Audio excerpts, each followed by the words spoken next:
Hi friends. ஆக்சுவலாக இது வந்து நான் ஒரு ஷார்ட்ஸ்க்காக தான் எடுத்தேன். ஆனால் அதை வந்து நான் ஃபார்மேட்டை மாற்றணும்னு ட்ரை பண்ணேன். பட் என்னால் முடியல. ஸோ நான் அப்படியே வந்து போஸ்ட் பண்ணிட்டேன். இந்த ஜூஸ் வந்து நான் ஏற்கனவே இதை பற்றி நான் சொல்லியிருக்கேன். இருந்தாலும் ஒரு டீட்டெயில்டு ஒரு வீடியோ போட்டால் அவங்களுக்கு யூஸ்ஃபுல்லாக இருக்குன்னு தான் நான் இதை போஸ்ட் பண்ணியிருக்கேன். ஆக்சுவலாக இது நெல்லிக்கா ஜூஸு ஊர்லேருந்து எடுத்துகிட்டு வந்தது. அது வந்து நம்ம அடிப்படாமல் பறிச்சிருந்தால் நம்ம ரொம்ப நாள் வரைக்கும் ப்ரிசர்வ் பண்ணலாம். இது அடிப்பட்டதுனால நான் வந்து ரொம்ப நாள் இது ஃப்ரிட்ஜில் வச்சுருக்க முடியல.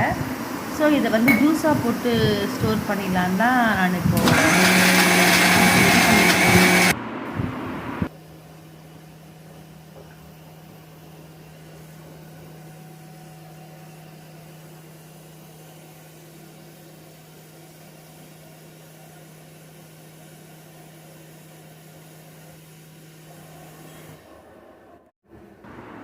நெல்லிக்காய் வந்து ஒரு சீஸ்னல் ஃப்ரூட்டுன்னு சொல்ல முடியாது. நம்மளுக்கு வந்து அடிக்கடி கிடைக்கும். எப்போ வந்து அதாவது விலை கம்மியாக விற்கிதோ அப்போ வந்து நீங்கள் வாங்கி இந்த மாதிரி ஏதாவது ஒன்று ரெடி பண்ணி வச்சுக்கலாம். முன்னாடிலாம் நான் வந்து தேன் நெல்லிக்காய், அப்புறம் சுகரில் வந்து ஊறுற அந்த நெல்லிக்காய் அதெல்லாமே வந்து ரெடி பண்ணி வைப்பேன். ஆனால் பசங்க வந்து அந்தளவுக்கு அதை வந்து சாப்பிட மாட்றாங்க. இந்த மாதிரி நம்ம ஜூஸ் போட்டு கொடுத்தா அதை வந்து குடிச்சிடுறாங்க. எப்படியாவது அவங்களுக்கு ஒரு ஹெல்த்தியான ஒரு ஆப்ஷன் நம்ம வந்து சூஸ் பண்ணணுன்றதுனால இந்த மெத்தட் எனக்கு ஈஸியாக இருந்தது. ஸோ இதுவே வந்து நான் ஃபாலோ பண்ண ஆரம்பிச்சிட்டேன். இதில் ஆட் பண்ணியிருக்க நெல்லிக்காய், நிறையா வந்து கருவேப்பிலை, புதினா வந்து வேணும்னா ஆட் பண்ணிக்கலாம். என்கிட்ட புதினா இல்லை, இருந்திருந்தால் கண்டிப்பாக ஆட் பண்ணியிருப்பேன். இஞ்சி, ஏலக்காய், அவ்வளோதான்.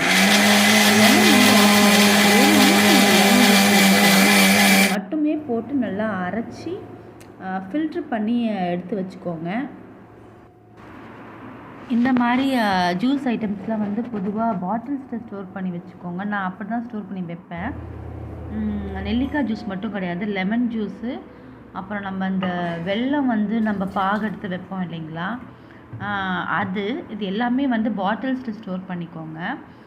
பொதுவாக வெல்லத்தை வந்து நம்ம அப்போவே, அதாவது இன்ஸ்டண்ட்டாக நம்ம வந்து எதுவுமே ரெடி பண்ண முடியாது. வெல்லத்தை பொறுத்த வரைக்கும் நம்ம ஒரு முன்னாடியே வந்து காய்ச்சி அதை வந்து ஃபில்ட்ரு பண்ணி பாட்டில்ஸில் வச்சுக்கிட்டோன்னா பாலுக்கு இல்லை வந்து சத்து மாவுக்கு அந்த மாதிரி ஒரு ஐட்டம்ஸ்க்கு நம்ம வந்து ஆட் பண்ணிக்கலாம். அதை நம்ம பாகுபாதெல்லாம் பார்க்கணும் அவசியம் கிடையாது. அது நான் வந்து எப்படி நம்ம வந்து கருப்பட்டியை வந்து நம்ம ஸ்டோர் பண்ணணுன்ற ஒரு வீடியோ வந்து நான் ஆல்ரெடி அப்லோட் பண்ணியிருக்கேன். அது செக் பண்ணி பாருங்கள். இந்த வீடியோ உங்களுக்கு பிடிச்சிருந்துன்னா கண்டிப்பாக லைக் பண்ணி ஷேர் பண்ணுங்கள். தேங்க்ஸ் ஃபார் வாட்சிங்.